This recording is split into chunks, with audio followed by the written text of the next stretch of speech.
मुझे खत्म करने दीजिए। जी प्लीज बोलिए। तो आपने पूरा जो रिपोर्ट दिखाया वो तो टोटल ममता बंदोपाध्याय के खिलाफ दिखाया। बोलिए बोलिए। आरजी कार में जो 5 दिन के अंदर कोलकाता पुलिस ने रिपोर्ट बना के तैयार की, चार्जशीट तैयार किया, हाई कोर्ट से इन लोगों ने सीबीआई की वहां पर व्यवस्था करवाई। 62 दिन तक सीबीआई क्या करती रही, जो उसने वही का वही रिजल्ट दिया जो कि कोलकाता पुलिस ने 5 दिन में तैयार करके रखा था, वही दिया। अमित शाह जी कहते हैं कि सीबीआई का कोई कोर्ट पश्चिम बंगाल में है ही नहीं। तो महाराज, उस आदमी को सजा सीबीआई कोर्ट ने यदि नहीं दी बंगाल में, तो किस कोर्ट ने दी?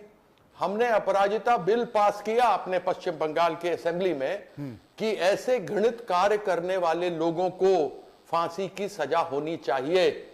अमित शाह ने क्यों नहीं मदद की कि उसकी उस बिल को पास करके भेज दें पश्चिम बंगाल में? इन्होंने उस आदमी को जिसके लिए हमने फांसी मांगी उसको आजीवन कारावास दिया। अब मुझे और कुछ कहने की जरूरत है इनके झूठे बातों को? और आपने तमाम बातों का जिक्र किया, आपको मुझसे कोई गलत नहीं लगती आपने है? कीर्ति आजाद साहब, आपने तमाम बातों का जिक्र किया क्योंकि आप संसद के सदस्य भी हैं। मैं अपने प्रोड्यूसर से कहूंगा कि संसद में खुद देश के गृह मंत्री अमित शाह ने जो बयान दिया एक बार उसको निकाल के रखें, क्योंकि आजाद साहब को सुनवाना है। क्योंकि आप संसद के सम्मानित सदस्य हैं। मैं आपके पास आ रहा हूं। आजाद साहब, मुझे दो लाइन का समय दे दीजिए, मैं आपके पास आ रहा हूं। असल में आपने कहा कि साहब सेनाओं की रक्षा केंद्र की वाणी करती है, बॉर्डर सिक्योरिटी फोर्स यानी कि बीएसएफ करता है, लेकिन दो विषय हमेशा राज्य के पास होते हैं। एक तो लॉ एंड ऑर्डर राज्य के पास होता है और एक जमीन का विषय राज्य के पास होता है। चाहे वो अनाज अधिग्रहण करे या फिर फेंसिंग के लिए, आपको उसमें राज्य सरकार से ही बात करनी होती है। राज्य सरकार ही उसके लिए जमीन देती है। और संसद में देश के गृह मंत्री अमित शाह खुद इस बात का जिक्र कर रहे थे कि गृह सचिव ने बंगाल के मुख्य सचिव से कई बार बैठक की है, लेकिन 450 किलोमीटर के लिए जो फेंसिंग करनी है उसके लिए बंगाल की सरकार जमीन उपलब्ध नहीं कर पा रही है। अब जो जमीन का विषय है वो राज्य का विषय है। आजाद साहब,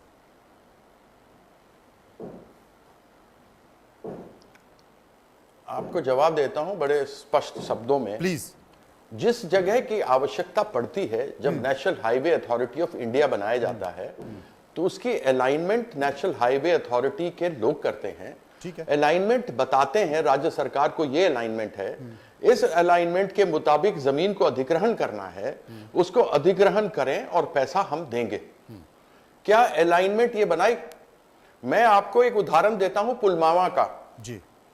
जो वहां के उस समय के गवर्नर थे, उन्होंने 23 चिट्ठियां लिखी इस अमित शाह को कि इतना बड़ा कंटिजेंट गाड़ी से मत भेजो, हवाई जहाज से भेजो, लेकिन उन्होंने सुना नहीं। क्या उस चिट्ठी के बारे में बात करेंगे? ये नहीं करेंगे। इनको केवल हमारे सरकार को बदनाम करना है। जितनी हमारी योजनाएं सारी की नकल करते हैं ये लोग। अब यहां पर आके अधिग्रहण किया है इन्होंने जमीन के बारे में बताया है कि कौन सी जमीन कहां कैसे करना है। 450 किलोमीटर में क्या इन्होंने बताया कि 150 किलोमीटर पर नहीं बन सकती क्योंकि कहीं नदी है, नाले हैं, पहाड़ है जहां पर फेंसिंग नहीं हो सकती, यानी बची 300 किलोमीटर। उस 300 किलोमीटर के क्या इन्होंने बताया है कहां पर कैसे क्या अधिग्रहण होगा? अगर आप वो नहीं बताएंगे कहां कैसे अधिग्रहण होगा, आप केवल लिखते रहेंगे बदनाम करने के लिए, आप रोहिंग्या बांग्लादेशी बोलते रहेंगे। रोहिंग्या तो घुस गए जम्मू कश्मीर में। जम्मू कश्मीर में तो मनोज सिन्हा जी गवर्नर थे इतने सालों तक। वो तो देश के कई राज्यों में, और जो कीर्ति आजाद साहब वो तो देश के कई राज्यों में पहुंच चुके हैं। एक मिनट जी, एक मिनट,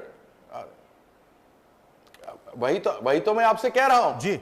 कहां है ये अमित शाह जी की सरकार कि इतने राज्यों में घुस चुके हैं? दिल्ली में तो पुलिस केंद्र सरकार भाजपा की है ना, और ये केजरीवाल 2013 से है, 2014 में ये आ गए। और उसके बाद अमित शाह जी से पूछो ना 2015 से 2025 में कितना बांग्लादेशी पकड़ लिए, कितने रोहिंग्या पकड़ लिए। और जम्मू कश्मीर में जो पाकिस्तानी घुस रहे हैं, और अब सरकार तो अभी बनी, साल भर नहीं हुआ, उसके पहले तो आपके मनोज सिन्हा ही थे, हमारे सैनिक शहीद हो रहे थे, वो कैसे घुस रहे थे? लेकिन शुरुआत बहुत तेजी से हुई है। कुछ मुंबई से लोगों को भेजा गया है, डिपोर्ट किया गया है, दिल्ली से डिपोर्ट किया गया है, छत्तीसगढ़ से कुछ लोगों को डिपोर्ट किया गया है। लेकिन इन सब के बीच जो लोकसभा में गृह मंत्री अमित शाह ने कहा, जिसका मैं जिक्र कर रहा था कि बंगाल सरकार की घुसपैठियों को लगातार मदद हो रही है, वहां पर जमीन नहीं दी जा रही। एक बार अमित शाह के बयान को सुनते हैं।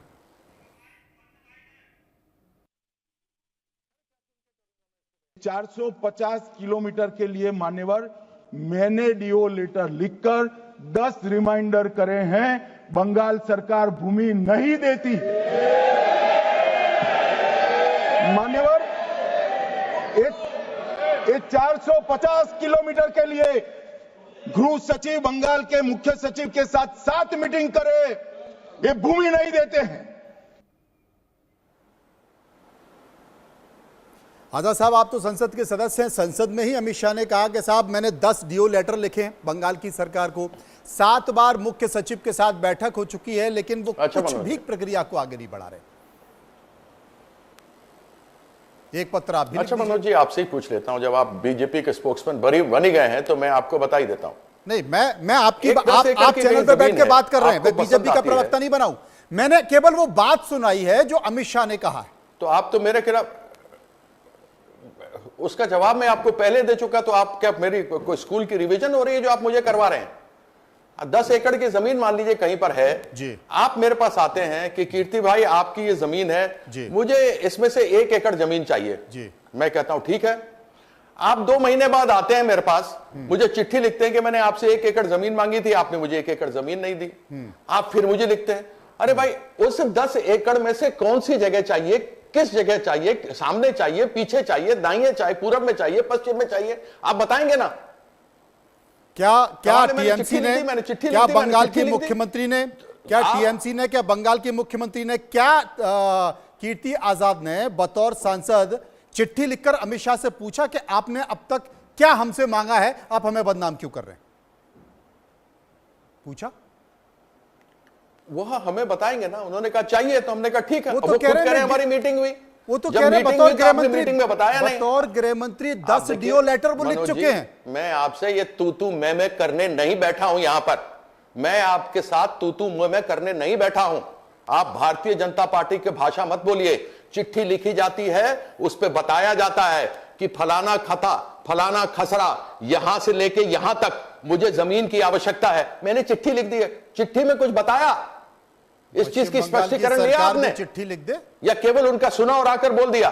तो क्या हम ये माने कि कीर्ति आजाद अब चिट्ठी लिखकर बताएंगे कि आप हमें बदनाम कर रहे हैं, आप गलत बात कर रहे हैं, आप झूठी बात कर रहे हैं, जो प्रक्रिया उस प्रक्रिया के मैं नहीं हूं बताने वाला। बिल्कुल बदनाम लिख रहे हैं आप, बिल्कुल बदनाम कर रहे हैं। पिछली बार भी आए थे विधानसभा चुनाव में, और विधानसभा चुनाव में तब भी बांग्लादेशी रोहिंग्या को भगाएंगे और ये करेंगे और वो करेंगे, एनएचआरसी को करेंगे, एनआरसी लगाएंगे, सीए लगाएंगे। आप अमित शाह को चिट्ठी लिखेंगे कि संसद में आप झूठ बोल रहे हैं, संसद में आप गलत जानकारी दे रहे हैं, आप चिट्ठी लिखेंगे? यार अरे भाई बीजेपी के प्रवक्ता, बात तो सुनो। अरे साहब, कीर्ति आजाद साहब, टीएमसी के सांसद साहब, क्या आप चिट्ठी लिखेंगे? आपका कहना अमित शाह झूठ बोल रहे हैं, तो क्या आप अमित शाह को चिट्ठी लिखेंगे कि संसद में आप झूठ बोल रहे हैं? बिल्कुल झूठ बोल रहा है। तो आप लिखेंगे चिट्ठी? मैं क्यों चिट्ठी लिखूं? क्यों? वो अमित शाह लिखेगा ना।